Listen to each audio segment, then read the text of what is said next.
வணக்கம். என் பேர் அகிலா, மனநல ஆலோசகர். இப்போ நம்ம சமுதாயத்தில் குழந்தைகளுக்கான பாலியல் வன்கொடுமை வந்து ரொம்ப பெருகிட்டே போகுது. ஸோ அதை பற்றி தான் நம்ம இந்த வீடியோவில் பார்க்க போகிறோம். குழந்தைகளுக்கான பாலியல் வன்கொடுமை வந்து ஏற்படும் பொழுது அவங்க மனதளவில் எந்த அளவுக்கு பாதிக்கப்படுறாங்க, மனதளவில் மட்டும் இல்லாமல் உளவியல் ரீதியாகவும் வந்து உடல் அளவிலுமே வந்து அதிகமாக வந்து பாதிப்புக்கு உள்ளாகிறாங்க. அது மட்டும் இல்லாமல் இந்த விஷயங்கள் வந்து நடந்திருக்கு அப்படின்றத பற்றி யாருமே வெளிப்படையாக பேசுறதில்ல.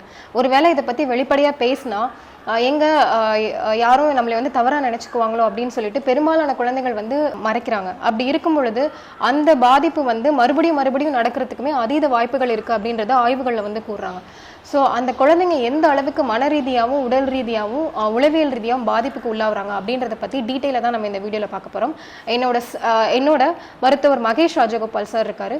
வணக்கம் சார். வணக்கம். இன்னைக்கு நீங்கள் இந்த டாப்பிக்கை பற்றி பேசுகிறதுல வந்து ரொம்ப மகிழ்ச்சி. ஏன்னா பல பேருக்கு இதை பற்றின அவேர்னஸ் இல்லை.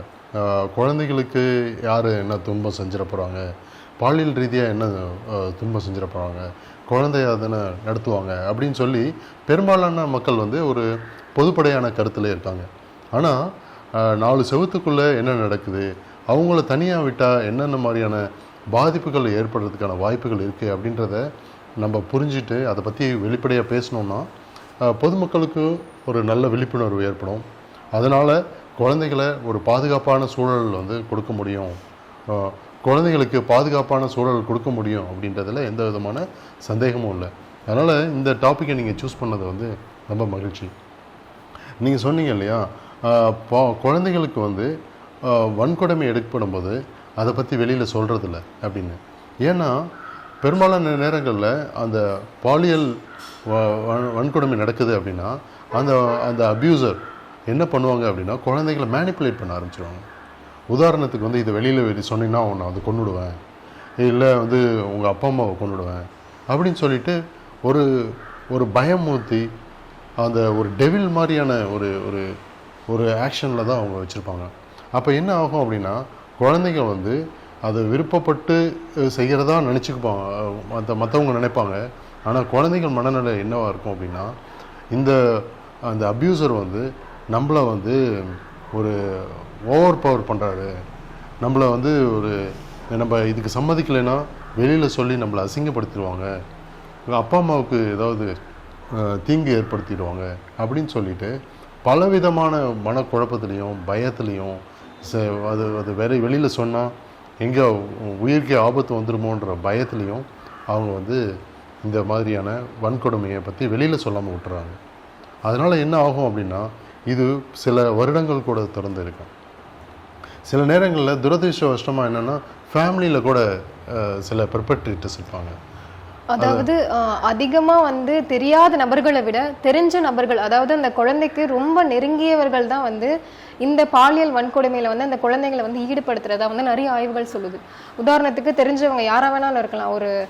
இப்போ வந்து இன்னும் ரொம்ப நம்ம தெளிவாக பார்க்கணும் அப்படின்னா தகப்பனார் கூட வந்து ஒரு குழந்தைய வந்து அப்யூஸ் பண்ணுற அளவுக்கு சமுதாயம் போயிட்டுருக்கு இல்லைங்களா சார்? இல்லை, அது இப்போ ஒட்டுமொத்த சமுதாயத்தையே நம்ம இது குறை சொல்ல முடியாது. ஆனால் இந்த சமூகத்தில் வந்து இந்த மாதிரியான நிகழ்வுகள் ஒரு ஃபேமிலியில் ஏற்படுது அப்படின்னு தான் நம்ம பார்க்கணும். அது யாராக கூட இருக்கலாம், அது வந்து ஒரு பெற்றோராக இருக்கலாம், இல்லை அது வந்து க்ளோஸான ஒரு ஃபேமிலி மெம்பர்ஸாக இருக்கலாம், அங்கிளாக இருக்கலாம், இல்லை வந்து சித்தப்பா பெரியப்பா, இந்த மாதிரி யாராக வேணால் இருக்கலாம். ஆனால் இந்த மாதிரியான சூழல்களை குழந்தைகளை எப்படி பாதுகாப்பாக வைக்க முடியும்? ஏன்னா ஒரு குழந்தைய வந்து நம்பி தான் வந்து ஒரு பெற்றோர் வந்து மற்ற ரிலேட்டிவ் வீட்டுக்கு அனுப்புகிறாங்க.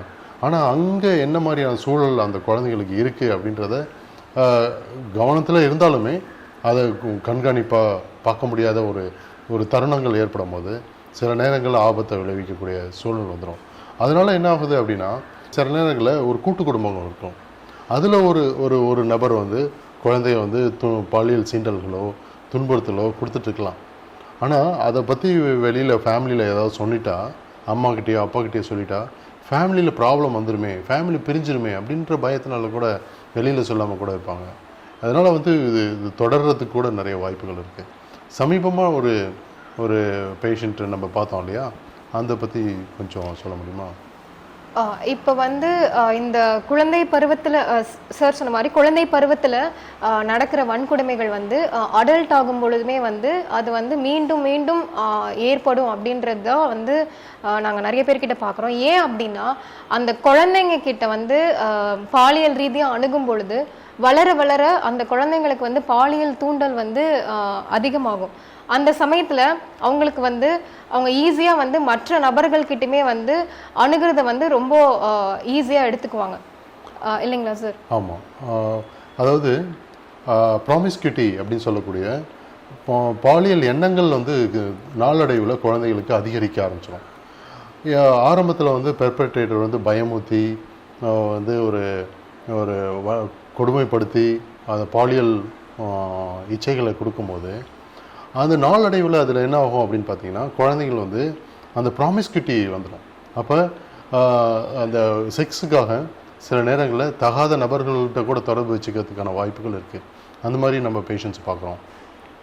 அது மட்டும் இல்லாமல் அவங்களுக்கு உள்ளுக்குள்ளே வந்து ஆழமாக ஒரு பயம் வந்து உள்ளே போயிடும்.